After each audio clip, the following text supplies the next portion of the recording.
Hello everybody and welcome to Uproot Reddit. Being an adult can be hard at times, so why not go back to being a kid and enjoying your favorite pastime, aka playing with toys. Even if you think, toys are just for kids, you'll be amazed to know that some kids' toys, especially nowadays, are actually pretty fun. Toys come in various forms in different countries, so what's to stop you from nabbing yourself a fun kid's toy to play with? Or should I say, who's to stop you?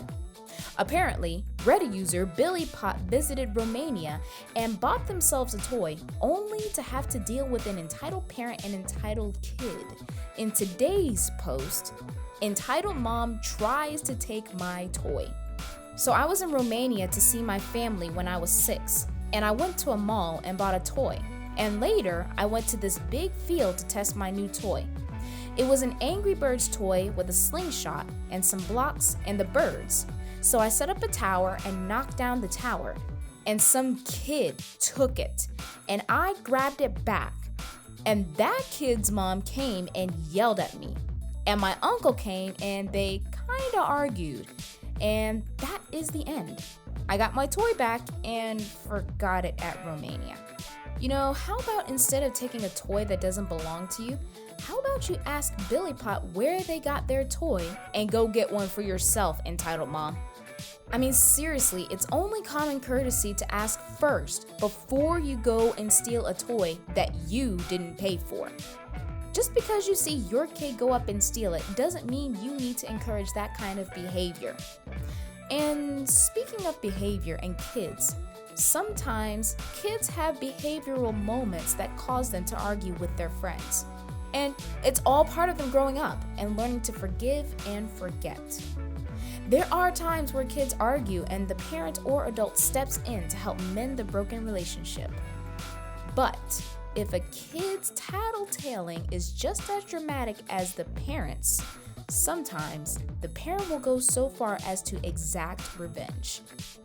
This is why being a tattletale is not really good for you.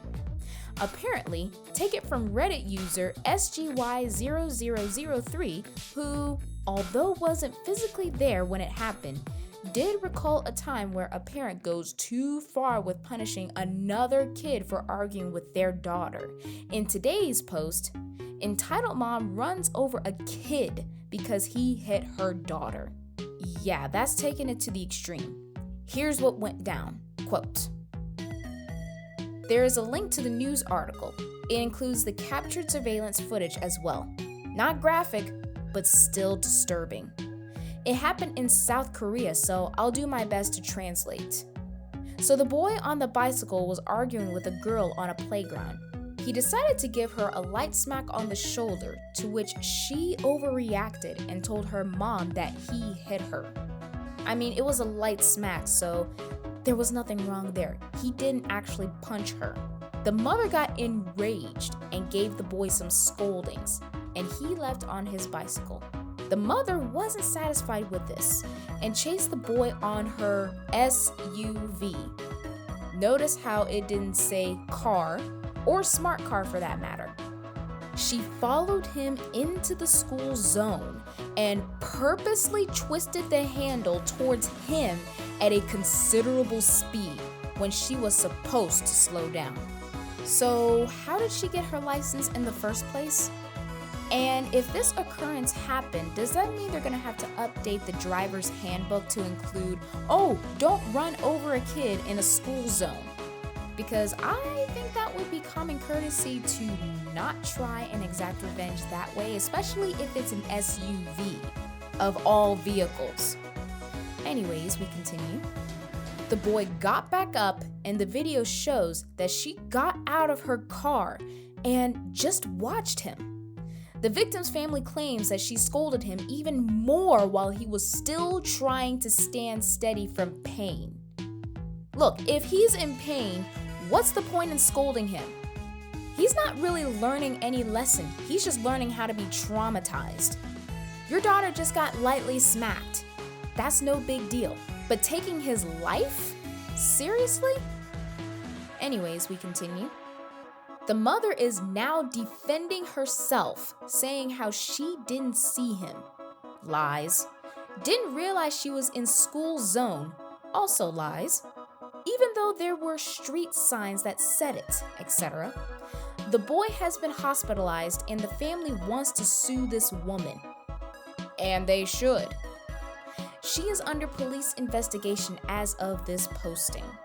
The craziest thing is that it has only been 2 months since the Korean government passed a new traffic and street law to make kids safe. You know, to make sure stuff like this doesn't happen again. Now, honestly, that's not really punishment if you're trying to run over someone else's kid. That's just exacting stone cold revenge, no matter how much you try to cover it up with your excuses. There were signs that said that you were in a school zone and you had your foot deliberately on the gas pedal, and you also had your hands on the wheel. While the boy was in the wrong for hitting her, I get that. Parents are supposed to be able to protect their children from harm and or danger, even if said danger was from another kid. I get that. The parent was most definitely, however, in the wrong for putting his life in danger. No parent should put any kid, even their own kid, in danger. But for this post, that wasn't the case. Maybe for the next post? Oh, wait, that's not the case for that post either. Everyone knows that during this crazy time we're living in, to stay home in case you come down with any cold or flu-like symptoms to prevent a spread of any kind of disease. At least everyone should know. Reddit user Klondike Bar Utopia knows a nurse who witnessed the dumbest thing a person could do at a maternity ward of all places. In today's post, dumb dad puts entire maternity ward in danger. What kind of danger? Well, let's just say it's worse than storming in with a weapon. Here's what took place at the maternity ward. Quote, "So this was actually on the news here. This happened in Rochester, New York. It didn't happen directly to me, but to my brother's girlfriend, Jay. So Jay is a nurse in the maternity ward. Basically, she helps women give birth. This was back in March or April, I believe, when people had only just started to realize coronavirus was the real deal. So, one night, Jay is working with this one woman and the dad isn't there. Not at first. The new mom says he has the symptoms of corona and can't come up. She's like, alright, that makes sense, and leaves it alone. Guess who wouldn't stay home? The dad faked some symptoms so he could pass hospital security, and he made his way up to the maternity ward to see his wife and kid. So you're telling me he held a cough-in and probably a sneeze-in for how long? Just to fake an illness? I hope he had his mask on. Now if he didn't, then really, that's putting everybody in danger.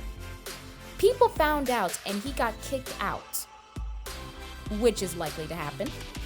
He essentially put the entire ward at risk of corona. He could have killed his freaking kid. I mean, the least he could do is just FaceTime his wife, and then he could see both his wife and his kid. But no, he had to physically go there. The next day, Jay had a bad fever. She got tested and thankfully didn't have corona. But it was scary. First off, congratulations that you have your newborn. But second of all, you really should have just waited until you got better, or you could just FaceTime, like I said earlier, to your wife so that way you can see both your wife and your newborn and wouldn't put anybody else in danger.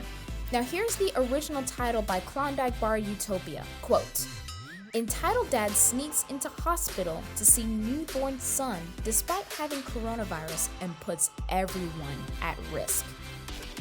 What's scarier is what Klondike Bar Utopia highlighted. A dad was willing to endanger everyone, including his newborn kid. All he had to do was wait until he was better before entering the ward. There's a reason why so many people are pushing the hashtag stay home mantra. If you have the symptoms, stay home and or call a doctor, because apparently the maternity ward is not where they treat coronavirus patients. So if you have symptoms, be it a cold or whatnot, it doesn't matter. Stay home. It's not worth putting other people in danger if you aren't 100% feeling good. But I'm glad everyone wasn't infected. Anyways, that's all the time we have for today. We'll be back for more Party Pooper Parents posts, try saying that 5 times fast, right here on Uproot Reddit. And remember, stay safe out there, everyone, and we'll see you all next time.